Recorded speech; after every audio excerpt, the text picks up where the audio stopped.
Hello, welcome to प्रथम IAS. तो इस वीडियो में हम लोग देखेंगे कि एक्चुअली जो हमारा इंडिया का नाविक है, navigation with the Indian constellation, ये न्यूज़ में क्यों है।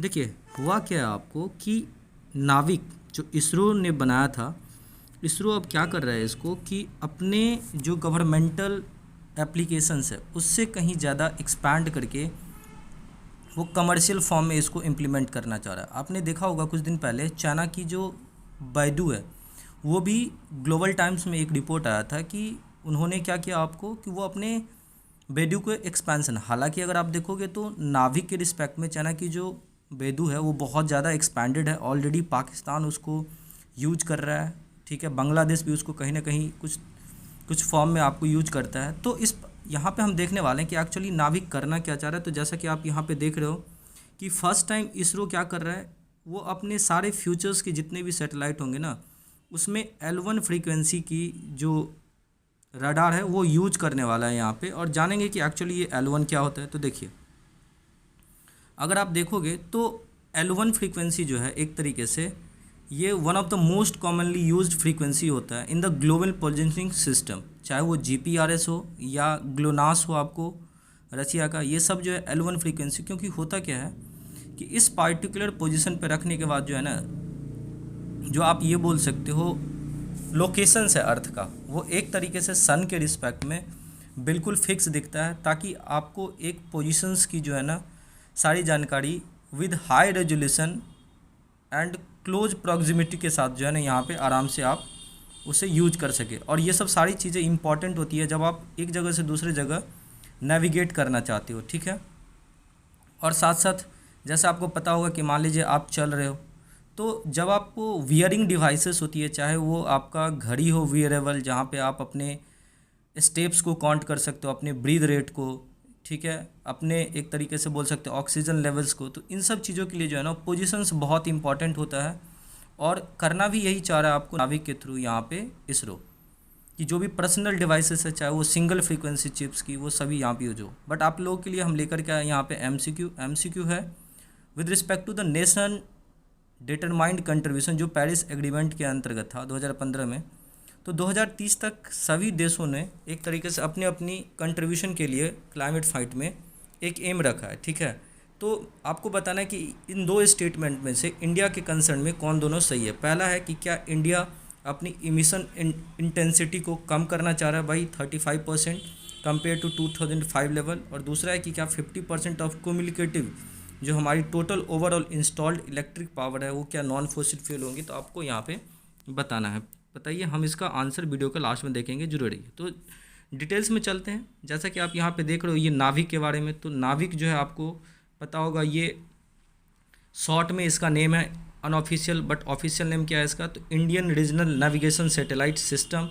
और ये एक तरीके से हमारे देश की इंडिपेंडेंट जो है ना अपना एक तरीके से स्टैंड अलोन नेविगेशन सिस्टम है, जो कहीं ना कहीं हमें इंडिपेंडेंसी देता है। कहाँ से कि जो हमें जीपीएस यूज करना है या ग्लोनास की, इन सब से जो है ना हमें इंडिपेंडेंसी देता है। क्योंकि जब भी क्लाइमेट डिजास्टर्स या आप बोल सकते हो एक तरीके से हमें बात करना पड़ता है रेस्क्यू ऑपरेशंस की, या आप बोल सकते हो यूजुअली जब हम देखते हैं यहाँ पे डिफरेंट सिचुएशन में ड्रग ट्रैफिकिंग में। और आपको यहाँ देखो कि क्या फ़ायदा होता है यहाँ पे नाविक का। आप नीचे देख रहे हैं इसरो ने अभी हाल ही में जो है ड्रग ट्रैफिकर्स के बंगले को पकड़ा है। कहाँ पे, तो गुजरात में, ठीक है। आपको पता होगा कुछ दिन पहले जो गुजरात में जो है एक बहुत बड़ी खेप हीरोइन की पकड़ाई हुई थी, ठीक है। तो वहाँ पे जो है ना 1400 टन जो है यहाँ पे हीरोइन बरामद हुए। तो इन सब टाइप्स का जो सिचुएशन है अब इसरो बहुत जल्दी करने वाला है बिकॉज ऑफ द नाविक, ठीक है।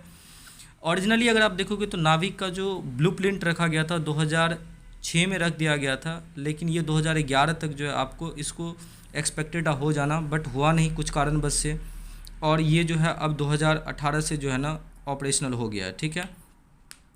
जैसे कि मैंने आपको बता दिया कि ये एक तरीके से हमारी जो रिलायंस है on different global positioning system, जैसे जीपीएस हो गया या ग्लोनास, इन सब पे, ठीक है। ऑल्दो हम लोग थोड़ा बेडू को तो नहीं अपनाने वाले, क्योंकि हमारी पड़ोसी है और सबसे बड़ा राइवल है हमारा अभी तक का, तो हम नहीं करने वाले हैं बेडू से, चाइना से यहाँ पे सहमति। अगर आप फीचर्स की बात करोगे तो सबसे इम्पॉर्टेंट क्या है यहाँ पे कि जो ये सैटेलाइट है नाविक की, वो एक तरीके से 7 एक्टिव सैटेलाइट्स के साथ यहाँ पे कवर करता है।